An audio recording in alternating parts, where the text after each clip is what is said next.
हुसैन अलैहिस्सलाम ने कहा बाप को बाप का मकाम दो, बेटे को बेटे का मकाम दो, बहन को बहन का मकाम दो। ये एक नजरिए की लड़ाई थी, ये किसी जायदाद किसी जागीर की लड़ाई नहीं थी। बस जिस दिन जिसने ये समझ लिया कि मैंने लौट के जाना है और जवाब देना है, उस दिन सारे मामला ठीक हो। आप देख रहे हैं पाकिस्तान स्टोरीज और मैं हूं आपका मेज़बान इंतज़ार कुरैशी। नाजरीन, इस वक्त मैं मौजूद हूं शिया मजहबी सकालर जनाब अल्लामा नईम बुखारी साहब के साथ। नाजरीन, ये एक इंतहाई साहिब इल्म शख्सियत हैं और इन्हें इल्म पे बहुत अबूर हासिल है। अब से कुछ देर कबल इन्होंने यहाँ पर मजलिस इमाम हुसैन अलैहिस्सलाम से ख़ताब किया और उन्होंने एक मुदल्लल और जामिया और बड़ा खूबसूरत ख़ताब किया, जिसको सुनने के बाद मेरा ये दिल चाहा कि मैं इनका इंटरव्यू करूं और जो दीन मोहम्मद वाले मोहम्मद है, जो मिशन करबला है, जो हुसैन का मकसद है, जो हुसैन का नज़रिया है। करबला एक मकसद का नाम है, वो मकसद क्या है, वो मकसद इंसानियत को दर्स क्या देता है। मैं सिर्फ इनसे 3 मराहल में बात करूंगा और मैं ये समझता हूँ कि इन 3 मराहल में मैं अपनी गुफ्तगू को मुकम्मल कर लूँगा। सर अस्सलाम वालेकुम। सर, सबसे पहले तो मैं ये जानना चाहता हूँ, हमारी जो नस्ल है, नौजवान नस्ल है, उसमें से बेशतर लोगों को ये मालूम नहीं है। मैंने काफ़ी लोगों से पूछा कि यजीद की और हुसैन अलैहिस्सलाम की लड़ाई क्या थी, वक़ुआ क्या था, झगड़ा क्या था। लोगों ने मुझे सेटिस्फाइड नहीं किया, मुझे कोई यही कहते रहे कि ये हक़ व बातिल की लड़ाई थी। ये तो मैं भी मानता हूँ कि हक़ व बातिल की लड़ाई थी, लेकिन ग्राउंड रियलिटीज़ क्या थी, फैक्ट्स क्या थे, क्या बात थी जो हुसैन यजीद के ख़िलाफ़ खड़े हो गए, ये ज़रा बताइए। बिस्मिल्लाहिर्रहमानिर्रहीम। अल्लाहुम्मा सल्ली अला मुहम्मदिन व अला आलि मुहम्मदिन व बारिक वसल्लम वसल्लि अलैहि। हुसैन और यजीद की जो लड़ाई थी वो नज़रिए की लड़ाई थी, जुल्म और अदल की लड़ाई थी। अदल कहते हैं हमेशा चीज़ को उसके दुरुस्त मकाम पे रखना, ये है अदल। मैं मिसाल से बात समझाता हूँ कि टोपी मैंने सर पे रखी हुई है, ये अदल है। जूती पैरों में है, ये अदल है। लेकिन अगर मैं जूती को उठा के सर पे रख दूंगा, टोपी को उतार के पैरों में रख दूंगा, तो ये जुल्म हो जाएगा। यजीद चाहता था कि जिसका जो मकाम है उसे वो ना मिले, हुसैन चाहते थे कि जिसका जो मकाम है उसे वो मिले। हुसैन अलैहिस्सलाम ने कहा बाप को बाप का मकाम दो, बेटे को बेटे का मकाम दो, बहन को बहन का मकाम दो, फुफ्फी को फुफ्फी का मकाम दो। ये एक नज़रिए की लड़ाई थी, नज़रिए की। ये किसी जायदाद किसी जागीर की लड़ाई नहीं थी, यह हक़ व बातिल का मार्का था, लेकिन यह अदल और जुल्म के ख़िलाफ़ जिहाद था। दूसरा ये बताइए कि आज जो इमाम हुसैन को मानने वाले हैं, जो उनके नाम पे अपनी जानें कुर्बान करने के लिए तैयार हैं, हम वक्त तैयार हैं, आज उनके फ़राइज़ क्या हैं, उनकी ज़िम्मेदारी क्या है।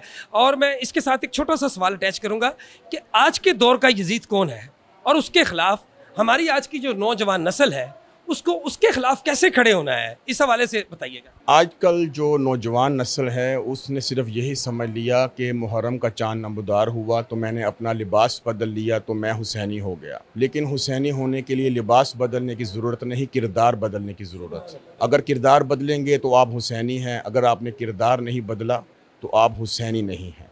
क्योंकि याद रखिएगा, हुसैन मंजिल नहीं, हुसैन निशान मंजिल है। मंजिल हुसैनियत है। हक़ व बातिल का मार्का ही यही है कि अगर आपको नज़र आ गया कि ये जुल्म हो रहा है, उसके ख़िलाफ़ खड़े हो जाओ, चाहे तुम्हें गर्दन ही क्यों ना कटवानी पड़ जाए। ये है नौजवान नस्ल के लिए पैगाम। सर, इसके साथ छोटा सा जो मैंने अटैच किया था सवाल कि मैं कैसे ये आइडेंटिफाई कर सकता हूँ, या ये मेरे जो नौजवान नस्ल है, ये इसे कैसे पता चलेगा ये फ़लाँ शख्स यजीद है, ये इस दौर का यजीद है और मैंने इसके ख़िलाफ़ खड़े होना है। इसका सबसे बेहतरीन जवाब ये है कि जिस शख्स को, जिस स्टूडेंट को, जिस नौजवान को अदल की डेफिनेशन अगर मालूम हो गई कि जिसका जो मकाम है उसको वो दो, ये अदल है। अगर इसके ख़िलाफ़ कोई भी चीज़ जा रही है, कोई भी लेके जा रहा है, तो वो जुल्म होगा और जुल्म को लीड करने वाला जालिम, और जालिम हर दौर का यजीद है। आखिरी सवाल मैं आपकी ज़हमतों को तमाम करना चाहता हूँ। मुझे अच्छा नहीं लग रहा, मैं आपका थके हुए आए हैं, मजलिस पढ़ी आपने जब मजलिस पढ़ी दौरान ख़िताब आपने एक जुमला कहा, एक छोटा सा जुमला कहा आपने, लेकिन वो जुमला बहुत कीमती था। आपने फरमाया कि हुसैन ने कानून बदल के रख दिए, और फिर आगे जो आपने कानूनों की वो डिटेल की, सुभान अल्लाह, अल्लाह पाक आपको इसका बहुत अजर दे। जनाब सैयदा सलामुल्लाह अलैहा के सदके अल्लाह आपको बहुत इज़्ज़त दे, आपकी हिफाजत फरमाए। गुज़िश्ता 75 सालों से हम ये देखते हैं कि आज जो हमारे हुक्मरान हैं ये फासिक और फाजिर हैं, झूठे हैं, सनद याफ्ता झूठे हैं, झूठा सादिकुल अमीन का हलफ भी उठाते हैं। उसके बाद हम ये देखते हैं कि यहाँ पर कुरानी क्लास नहीं है, यहाँ पर ब्रिटिश इंडिया एक्ट जो मलका बरतानिया ने बनाया हुआ है ईसाई कानून है, मतलब वो यहाँ पे नाफिज है। तीसरी चीज़ यहाँ पे सूदी निज़ाम नाफिज है, जो कुरान कहता है कि ये अल्लाह के साथ खुली जंग है।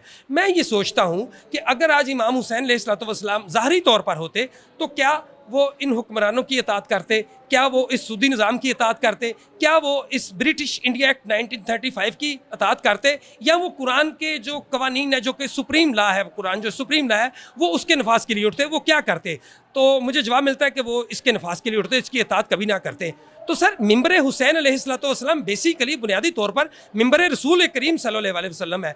इस मिंबर से, इस हवाले से नौजवानों की जहन साजी क्यों नहीं की जा रही, नौजवानों को इस हवाले से तरबियत और शऊर व आगाही क्यों नहीं दी जा रही? अगर ये मेरा सवाल कुछ तल्ख है तो उसकी माफ़ी भी चाहूँगा। सवाल तो आपका काफ़ी तल्ख है, लेकिन ये जितनी भी बातें आपने बताई हैं ना हुक्मरानों की, जो भी आपने बात की है, ये इनके जवाब दे बरोज़ आखिर हुक्मरान हैं।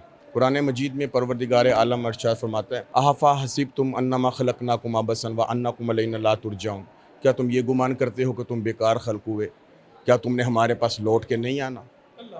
बस जिस दिन जिसने ये समझ लिया कि मैंने लौट के जाना है और जवाब देना है, उस दिन सारे मामला ठीक हो, किरदार भी बदल जाएंगे, सब कुछ बदल जाएगा। नाज़रीन ये हैं अल्लामा जनाब नईम बुखारी साहब, जिनसे आपने इल्म, दलील और कुरानी हवालों के साथ बड़ी खूबसूरत गुफ्तगू सुनी है। और मैं उम्मीद करता हूँ कि इनकी ये गुफ्तगू अगर आप इसको अडॉप्ट कर लें तो ये आपकी आने वाली ज़िंदगियों और इस ज़िंदगी के बाद जो ज़िंदगी है उसके लिए ये मशले रहा है। मैं इनके लिए दुआ गो हूँ, आप भी इनके लिए दुआ कीजिएगा। अल्लाह पाक इनका साया हमारी कौम पे सलामत रखे, इन्हें दिन दुगनी रात चुगनी तरक्की दे और इन्हें नज़र बद से बचा के रखे।